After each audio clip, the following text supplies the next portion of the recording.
La nouvelle a été un choc pour tous ses fans. Dans une vidéo publiée sur son compte Instagram au mois de février, Julie Pietri a annoncé qu'elle était malade et qu'elle allait être contrainte de s'éloigner un temps de la scène. L'interprète de Magdalena a fait savoir qu'elle était atteinte d'un cancer de l'endomètre, la muqueuse qui tapisse l'intérieur du corps de l'utérus, note de la rédaction, et qu'elle allait prochainement être opérée.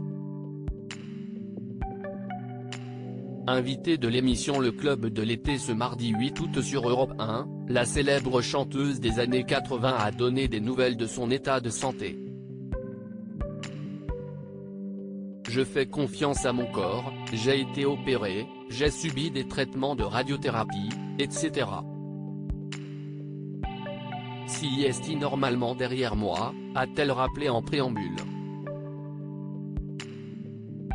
Aujourd'hui, ça fait 5 mois que j'ai été opéré, donc finalement si est assez récent, mais je ne le sens pas.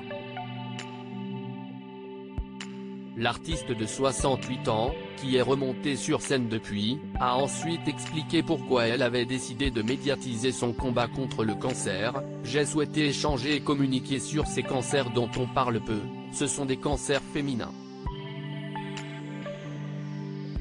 Le cancer de l'endomètre, on ne parle jamais, on parle beaucoup du cancer du sein, qui est très grave, mais on parle très peu d'autres cancers féminins, a-t-elle constaté.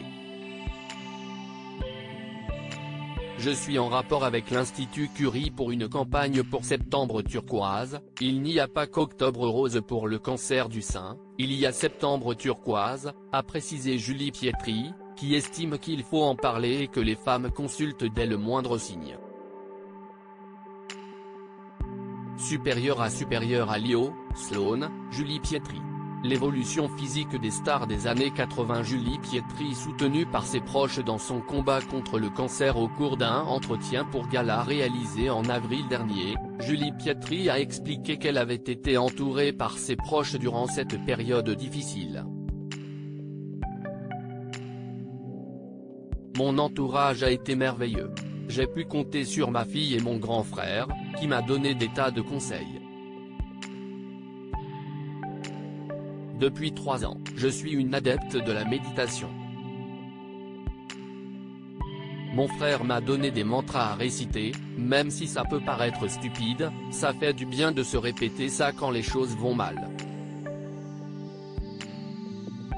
Et puis, j'ai une amie qui est venue me chercher à la clinique, une autre qui s'est installée chez moi pour me faire les courses, parce qu'au début, vous ne pouvez rien porter. C'est là qu'on voit les vrais amis, a-t-elle observé, avant de préciser que son public s'est lui aussi montré très présent. J'ai reçu 15 000 messages pleins de gentillesse et d'amour même. Certains disaient, tu ne peux pas partir parce que tu fais partie de nos vies. Ça fait chaud au cœur et, franchement, ça soigne. Crédit photo, best image.